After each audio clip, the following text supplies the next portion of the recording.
Jaya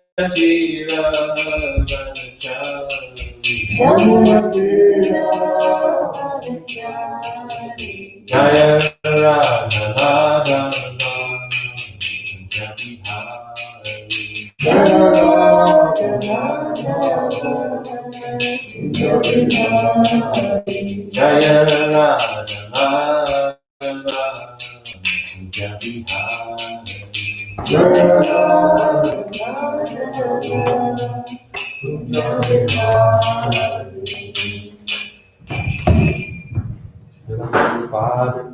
Jaya Shri Chaitanya Charitamrita ki jai. Nitai Gaura Vrinda.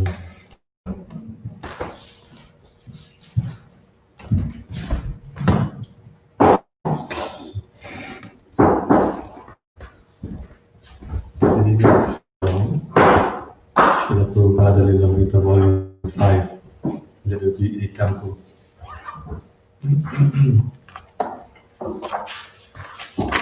This is chapter 7.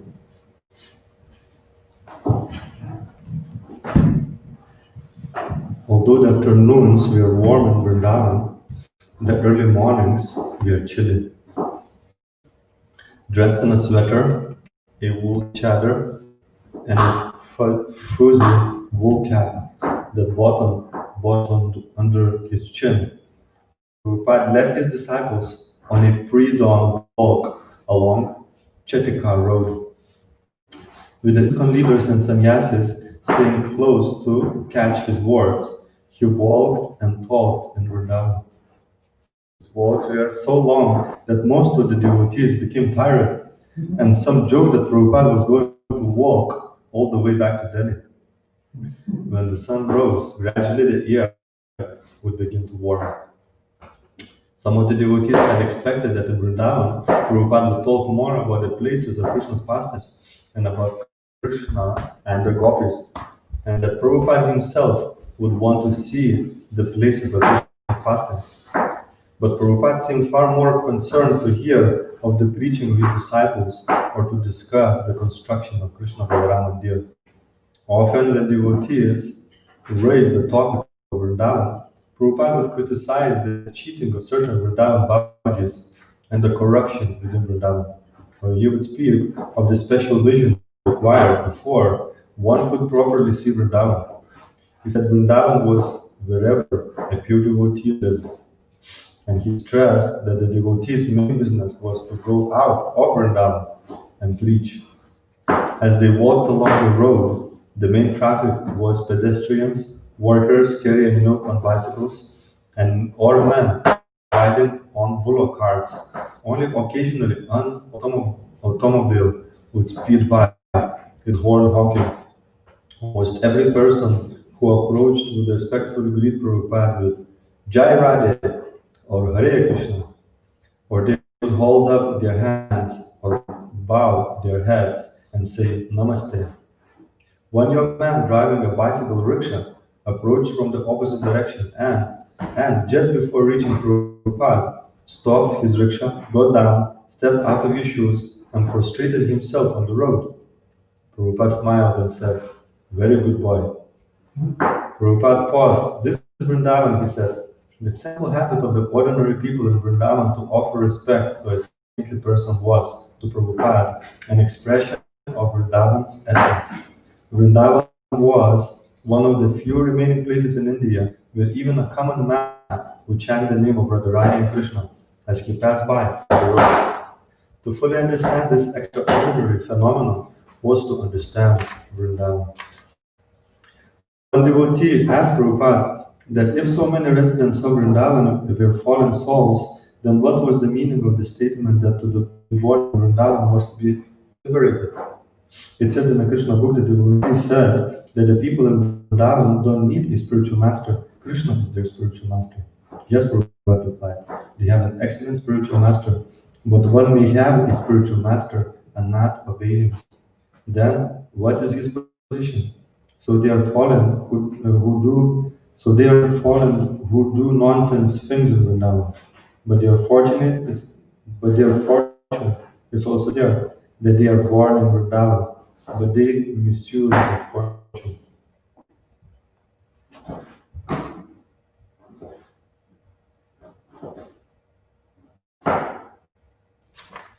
Srila Prabhupada ki jai.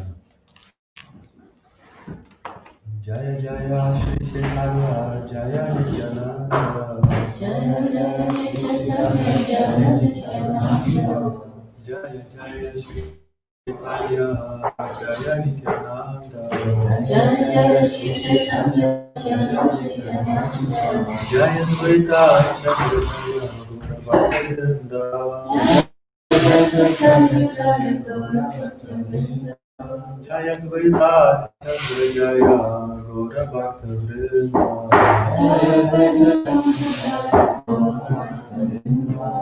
Jaya Jaya Shri Chaitanya Jaya Nityananda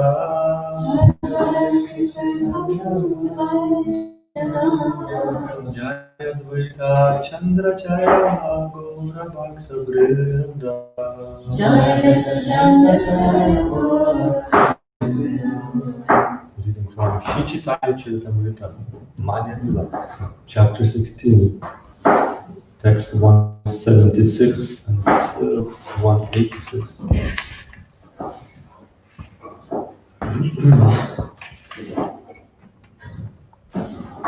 The translations before we reach 186.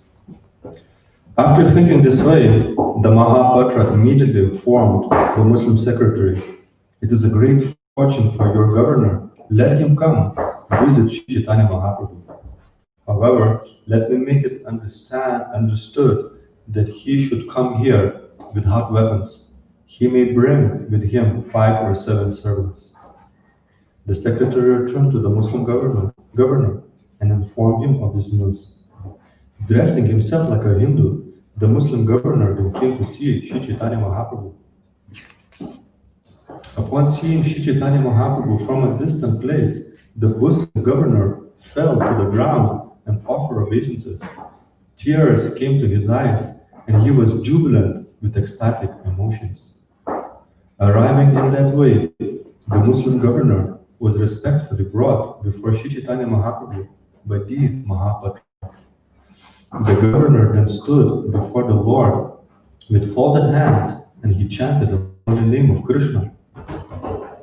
The governor then submissively asked, "Why was I born in a Muslim family? This is considered a low birth. Why didn't Supreme Providence grant me a birth in a Hindu family? If I had taken birth in a Hindu family, it would have been easy for me to remain near your lotus feet. Since my body is now useless, let me die immediately." Upon hearing the governor's submissive statement, the Mahapatra was overwhelmed with joy.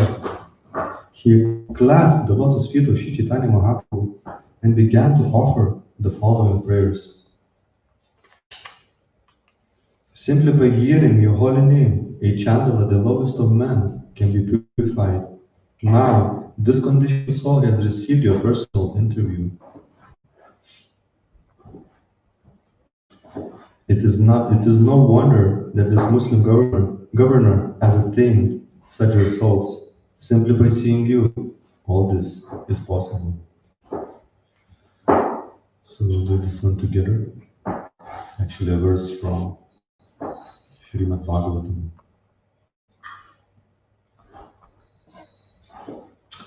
Yan namadeya Shravanam Kirtanat Yanamadeya Shravanam Kirtanat Yanamadeya Shravanam Kirtanat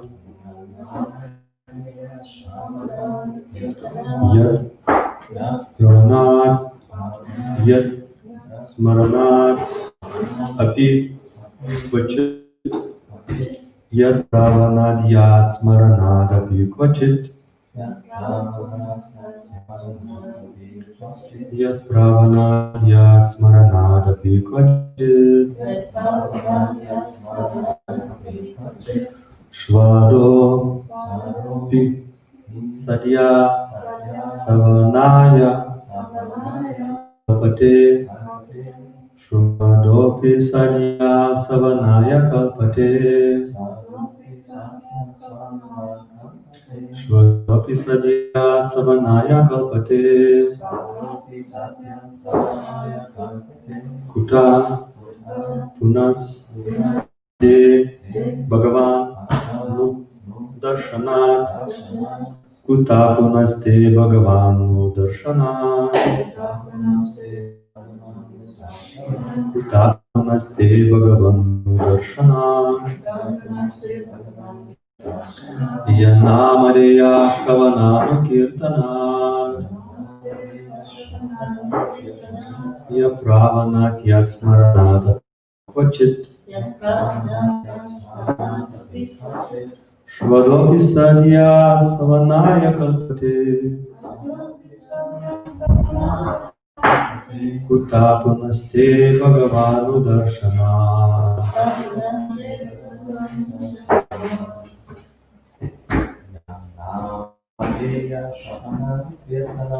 Yanamadeya Shravananu Kirtana.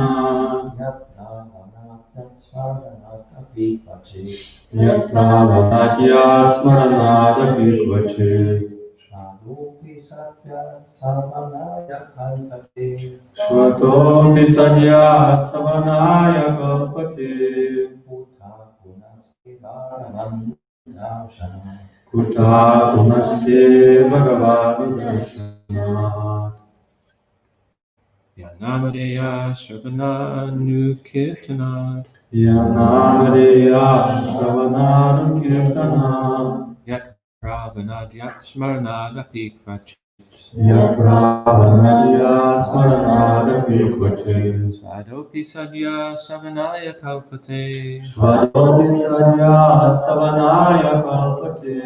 Kuta Punaste Bhagavanu Darshanat. Kuta punaste Bhagavanu Darshanat.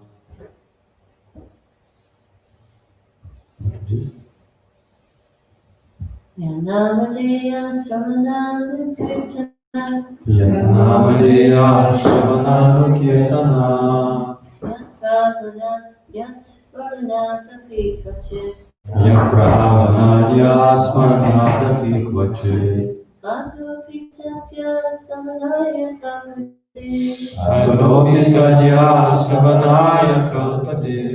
Kuta punaste Bhagavanti Darshanat. Kuta punaste Bhagavanu Darshanat.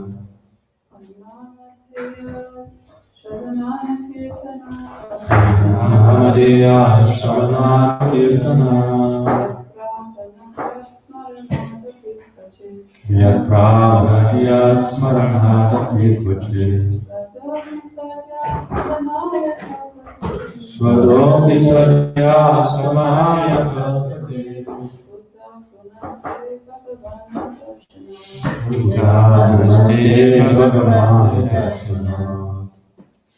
Yat or who Namadeya, the name Shravana, from hearing, Anukirtanat, and thereafter from chanting. Yat, to whom? Pravanat, from offering respects. Yat, of whom? Smaranat, from simply remembering. Api, also. Kvachit, sometimes. Shva adaha, a dog eater. Api, even. Sadhya, immediately. Savanaya, for performing Vedic sacrifices. Kalpate, becomes eligible. Kuta, what to speak? Puna, again. Te, you. Bhagavan, or Supreme Personality of Godhead. No, certainly. Darshanat, from seeing. Translation and purport. Divine Grace AC Bhakti Vedanta Swami Prabhupada Ki Jai.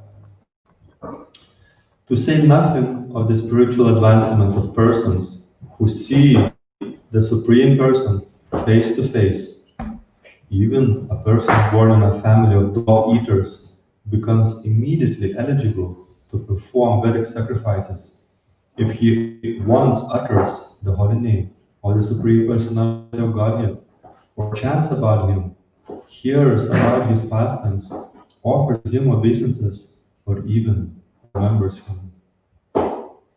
Responsibility, please. To say nothing of the spiritual advancement of persons who see the Supreme Person face to face.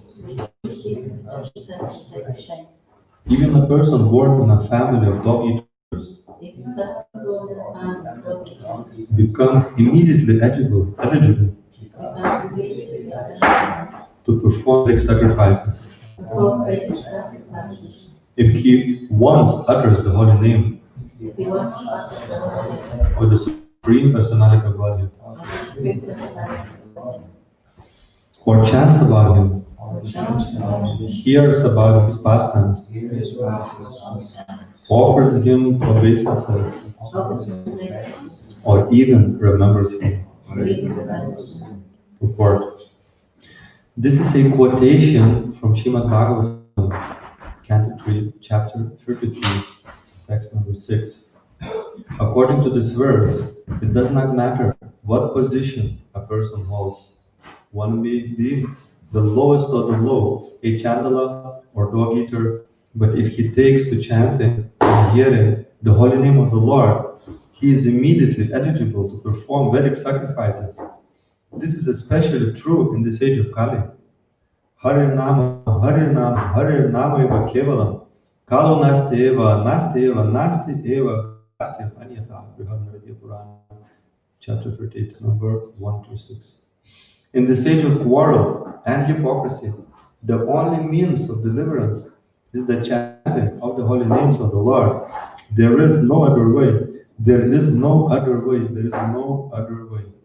A person born in a Brahmana family cannot perform Vedic sacrifices until he is properly purified and has attained the sacred thread. However, according to the present verse of Sri Chaitanya Charitamrita quoted from Srimad Bhagavatam, it is understood that even a low-born person can immediately perform sacrifices if he sincerely chants and hears the holy name of the Lord. Sometimes envious people ask how Europeans and Americans in this Krishna consciousness movement can become Brahmins and perform sacrifices. They do not know that the Europeans and Americans have already been purified by chanting the holy name of the Lord. Hare Krishna, Krishna Krishna, Hare Hare, Hare Rama, Rama Rama, Hare Hare. This is the proof. Shodopi Sadhya Savanaya Kalpate. One may be born in a family of dog eaters, but he can perform sacrifices simply by chanting the Maha Mantra. Those who find fault in the Western Vaishnavas should consider the statement from Srimad Bhagavatam and the commentary on this verse by Srila Jiva Goswami. In this regard, Srila Jiva Goswami has stated that to become a Brahmana, one has to wait for purification and undergo sacred thread ceremony. But a chanter of the holy name does not have to wait for the sacred thread ceremony. We do not allow devotees to perform sacrifices until they are properly initiated in the sacred thread ceremony.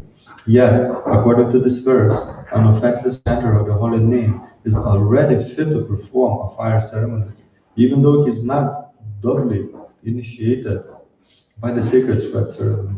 This is the verdict given by Devahuti, the mother of Lord Kapila Deva, when he was instructing her in pure Sankhya philosophy.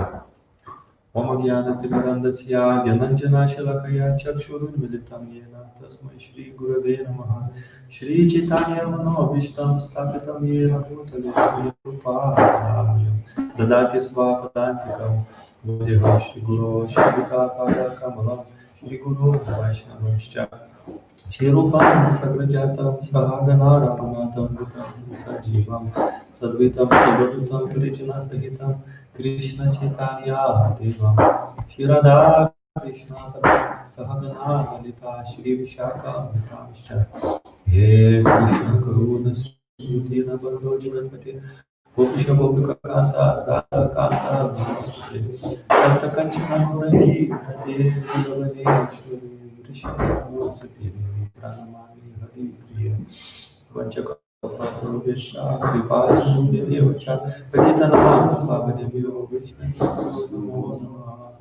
Jai Shri Krishna Chaitanya Prabhu Nityananda Shri Advaita Gadadhar Shri Vasai Gaura Bhakta Vrinda Hare Krishna Krishna Krishna Hare Hare Hare Rama Rama Rama Hare Hare Mukam Karoti Vachalam Gurunate Giri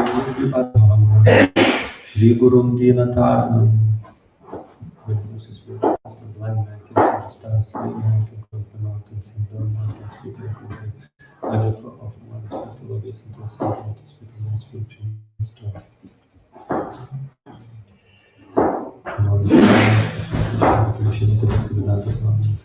Namaste. Saraswati Devi Guruvani translation again. To say nothing of the spiritual advancement of persons who see the Supreme Person face to face. Even a person born in a family of dog eaters becomes immediately eligible to perform Vedic sacrifices if he once utters the holy name of Supreme Personality of Godhead, or chants about him, hears about his pastimes, offers him obeisances, or even remembers him.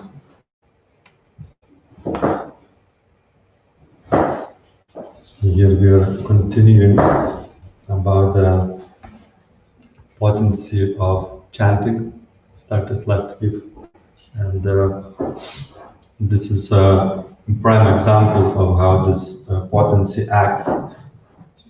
A person who was a dacoit and he was in charge of this state, neighboring state that Lord Chaitanya was passing by, he was even advised or given some entourage to kind of help him to cross through that situation that was dangerous. The person in charge, the governor, was a very violent, cruel person. But somehow or another he received this mercy. Actually, when Chaitanya traveled, he always was chanting, dancing, and he was accompanied by quite a few people. So there was quite a kind of walking festival, making a lot of noise, and there was lots of dancing, etc. And so this governor, he sent a spy to see what's going on, and the spy he caught a fire.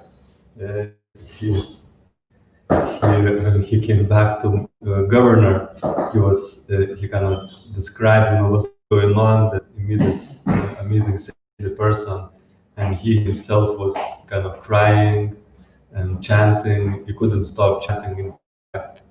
And governor, somehow or another, he received the mercy, whatever it was, whether it was from his past life, whether he has acquired some Agyata Sukriti, as we discussed last Sunday, whatever the case may be, or whether he somehow or another received the special mercy of Lord Chaitanya.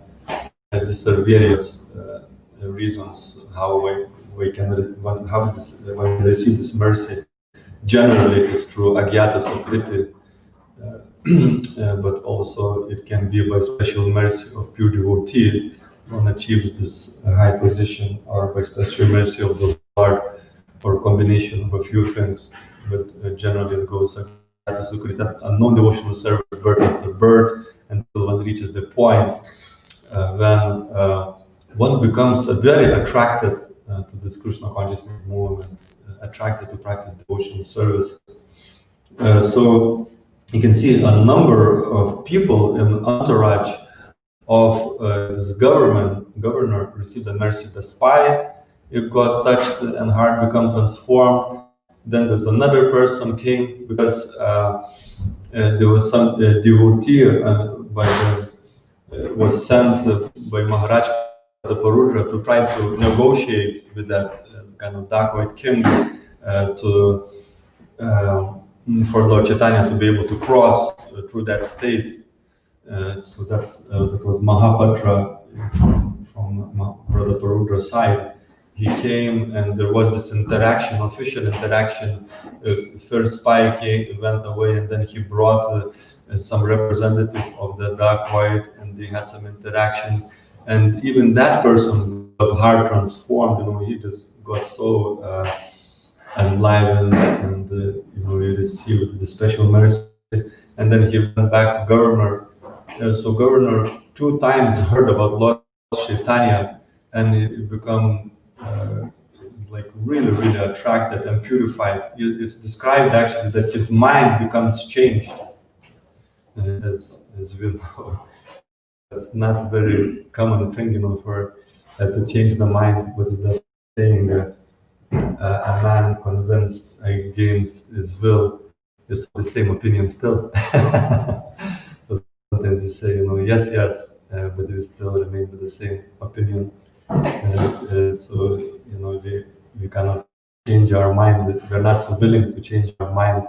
We're kind of very attached to, whatever we think, whatever is our conception, etc. And especially, certain values, certain things is easier to change. But we have certain values. It's very difficult to change, especially if something we picked up in our childhood, got educated in a certain way, or picked up. We actually were doing this. Ramananda Prabhu was doing about this outreach in the modern day. That even generations, they have a certain conceptions of worldview. Even in our ashram, we have like a couple generations. In our community, I guess it's now four generations at least. So each generation they carry a certain conception, and even we can see, you come into Krishna consciousness, a certain conception and even take on Krishna consciousness remains within that generation's kind of value system and upbringing, or whatever was worldview in that generation. We can tend to bring in the Krishna consciousness, and some of those things they do match the Krishna conscious values, and some of them can be neutral, and some can be even against the principles of Krishna consciousness. So as we can see, when we start applying our Krishna consciousness in our life, certain things we can change easily, but certain kind of values deeply ingrained, even if they may not be favorable to Krishna consciousness, we are like a very unwilling, we can be very unwilling consciously or even subconsciously to change the conception or change our mind.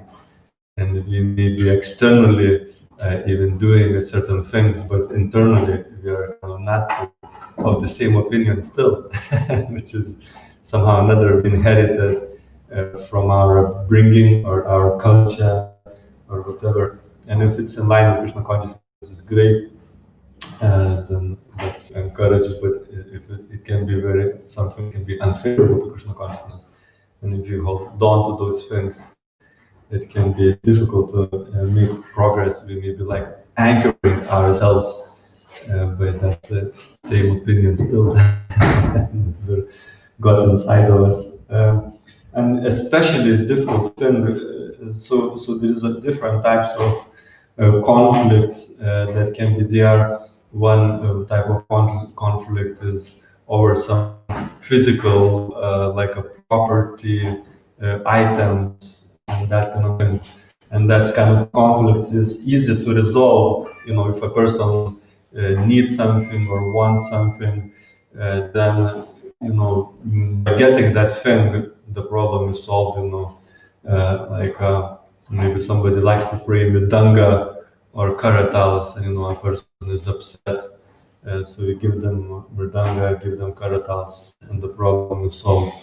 But there can be something more subtle, like I want to be the best mridanga player,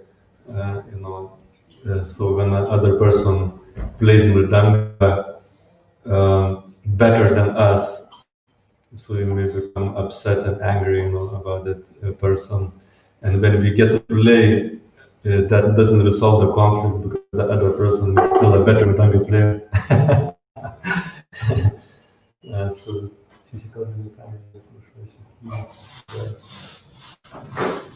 that's kind of emotional type of conflict, and also to do like with the pride and that kind of thing. But the most difficult types of conflict to resolve is about the values. If you have a certain values, another person's got another value system, and also that involves even religious conflicts because you are so convinced this is the worldview and that's it. Another person has got another worldview, and that's it. And when these two worldviews come, it's like a big clash. So that's why you can see that sometimes religious conflicts can be very, very severe. And even interfaith, like often people come and interfaith, they have lunch, etc. And but some of them, I mean, there is obviously different types of people, but some of those people, they remain on the same opinion still. They will still think that, my way is the highway, and my God is the real one, and others are the false gods, or my way is the only way to approach God, and etc. And it's very difficult, so externally, everything is very nice, but internally, it's not really resolved. You have interfaith idea should be that, yeah, God is one, but I got a different way how to worship Him and how to approach Him. But it doesn't always happen that way.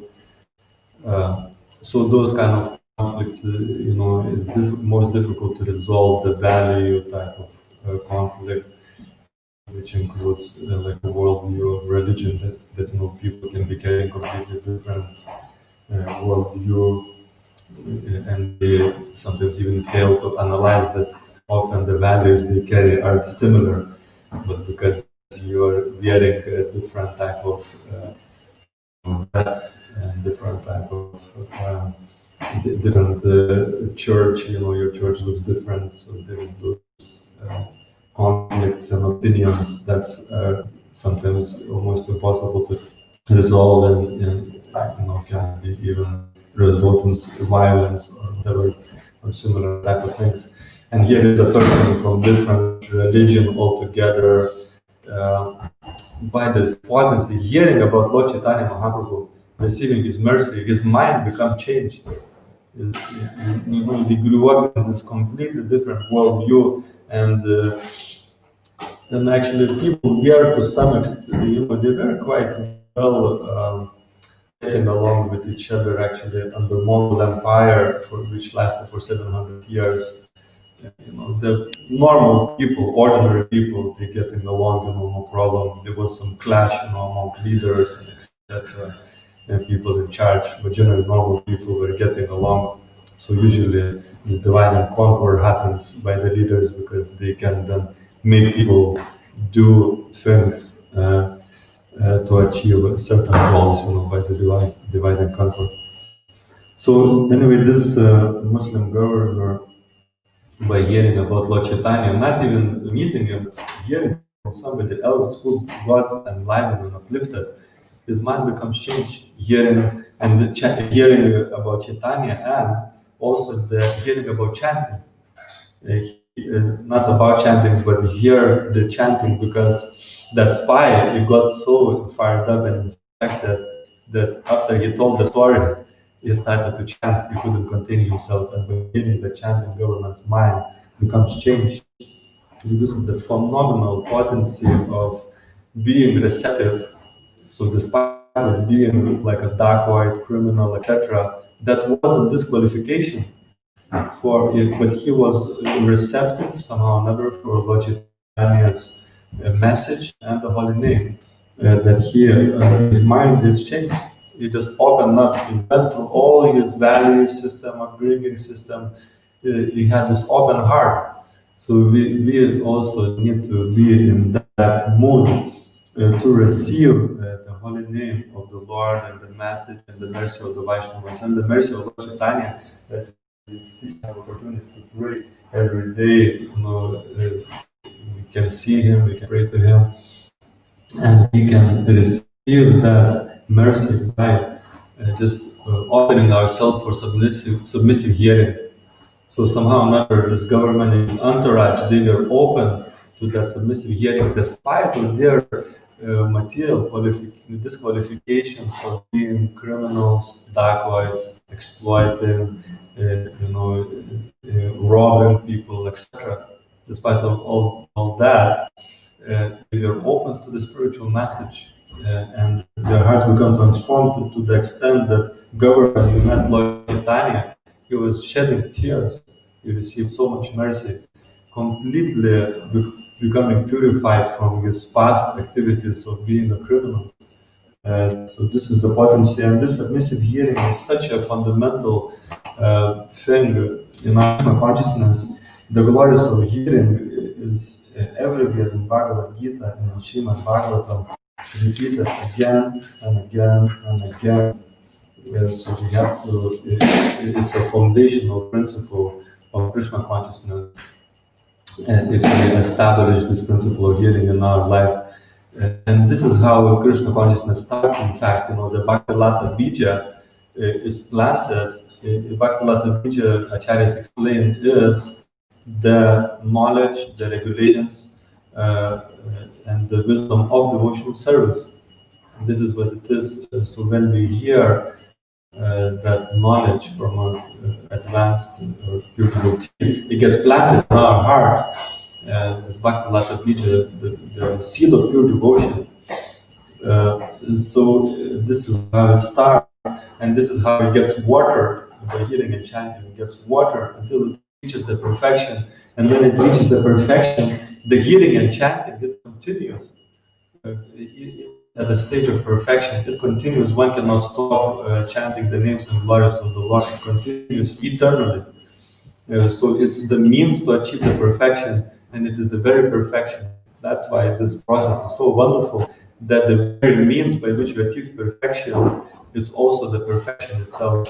The most elevated people who achieve the perfection, they do exactly the same thing as the beginners do. So like we have an opportunity for a past program that is being set up, Ramahamsas, people in the highest consciousness, they do this. Uh, what beginners do is just allowing ourselves for our mind to become changed, allowing ourselves for our conceptions and values to be changed and affected, not holding on to them as the 10 offense to the holy names, asking us not to hold on the material attachments, on the material conceptions, on material values, letting them go, allowing our hearts to become changed, our minds to become transformed. So that is required. Humility is required for that to act, and it is the first symptom of knowledge. It is in the 12th chapter, I believe. We are, or is it 13th chapter, first verse, where the symptoms of knowledge are described. Yeah, it is chapter 13, text 8:12. Understand humility, and the number 2 is pridelessness. So Krishna is the supreme personality of God. It is the most intelligent person. Nothing can match him, and he repeats the same thing twice. It says humility and pridelessness. This is not a mistake. When there is repetition in a Vedic literature, is to emphasize something. If something is repeated, it's not a mistake.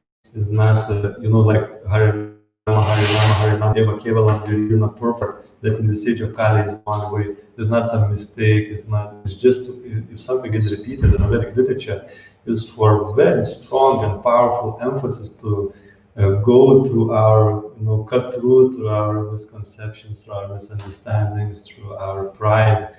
It's repeating it again and again and again. And sometimes those who are involved into preaching or sharing or management, sometimes we have to repeat the same thing again and again and again, and kind of penny drops. So this is the same thing. Lord repeats the same thing. The pure devotees repeat the same thing. The same verses gets repeated again and again and again, and therefore we need to read again and again and again and hear again and again and again, and with submission to be able to for the penny to drop for us, and then we're able to practice our devotional service properly. As we just reading now Shivaram Swami's Shuddha Bhakti Chintamani, and he is explaining, how one reaches the pure devotional service. So one has to become very strongly established in Sambandha Jnana. Sambandha Jnana means, who I am, who is Krishna, what is the relationship, and what is the goal, priority, love of God. Unless it's firmly established in the Sambandha Jnana, Bhaktisiddhanta Saraswati says, one won't be able to practice Abhideya, won't be able to practice devotional service properly. In fact, Bhaktisiddhanta Saraswati says that it is impossible to practice properly unless one is firmly fixed in Sambandha Jnana. And Bhaktivinoda Thakur says the same thing is quoted by Srila Swami. He says that unless one is firmly fixed in Sambandha Jnana, then the mist and clouds of anarthas that is covering our hearts and our consciousness won't be able to become clear and dispersed, so that we are able to chant the holy name purely. And this Sambandha Jnana is established by studying scripture, by hearing from pure devotees, by hearing from the scripture as well through the mouths of pure devotees. And studying Srila Prabhupada's books, you get both, you get scripture and you also get association of pure devotees. This is an association of sadhus. Everything is there because scripture, what we speak about scripture, it will be like a Srimad Bhagavatam or Chaitanya Charitamrita. There is no purports, technically speaking, in the scripture. Is like this whole flow of understanding. But Prabhupada gives purports, which you get also to hear from a pure devotee to elaborate on the scripture, and then you meet all those great saintly people in the scripture. And so it's the best way to establish our Sambandha Jnana is to study, but also hearing the lectures of Srila Prabhupada, conversations. And also Sambandha Jnana is established by pure chanting, by very, very sincere and attentive chanting.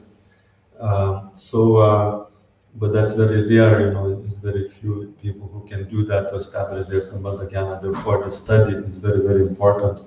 And by this study, then we can able to perform our devotional service properly, Abhideya. So it's very, very significant. And here we can see that humility and pridelessness, in order to receive this message properly, that it transforms our conception. Because we all may be hearing, something year after year after year.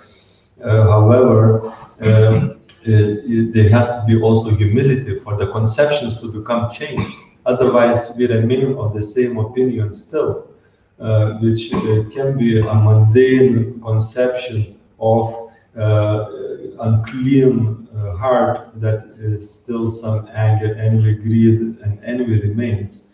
So if the humility is there, that transformation and change happens in our heart. So humility and pridelessness is the first symptoms of knowledge that are described by Krishna himself.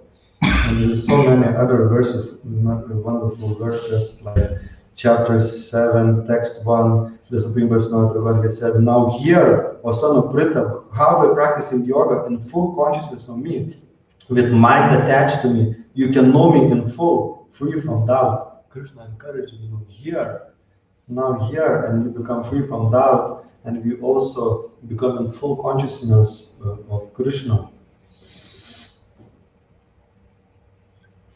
And there is some nice, then it is quoted in the purport of this verse. To hear about Krishna from Vedic literatures or to hear from him directly through the Bhagavad Gita is itself righteous activity. And for one who hears about Krishna, Lord Krishna, who is dwelling in everyone's heart, acts as a best wishing friend and purifies the devotee who constantly engages in hearing of him. In this way, a devotee naturally develops his dormant transcendental knowledge. As he hears more, so this is the Sambandha Jnana gets established by hearing.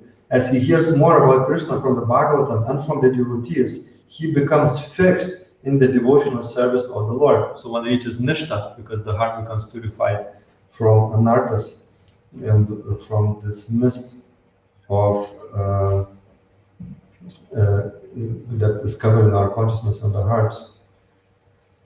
By development of devotional service, one becomes freed from the modes of passion and ignorance, and thus material lust and avarice are diminished. When these impurities are wiped away, the candidate remains steady in his position of pure goodness, becomes enlivened by devotional service, and understands the science of God perfectly. Thus, Bhakti Yoga severes the hard knot of material affection and enables one to come at once to the stage of Asamshayam Samagramam, which means Asamshayam Samagramam means without doubt, completely without doubt. Understanding of the Supreme Absolute Truth Personality of Godhead is unlimited. In fact, if somebody wants to research this subject, if you go to the back of the Bhagavad Gita, and there is like a index, you can find there about hearing. You will find there is so many verses about hearing, and is difficult to hear unless you become convinced about its importance and necessity. So this is again Sambandha Jnana about hearing. In order to hear, you have to understand the value of it, otherwise you allow your mind to wander somewhere else. So if you more and more understand the value of hearing, there is opportunity for being attentive.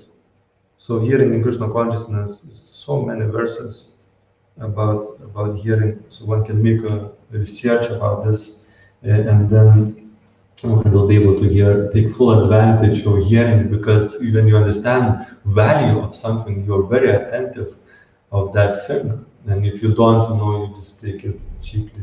It's like you just allow your mind to wander. Whenever there's opportunity for hearing, your mind is somewhere else. So I'll stop here. Are there any questions or comments about this?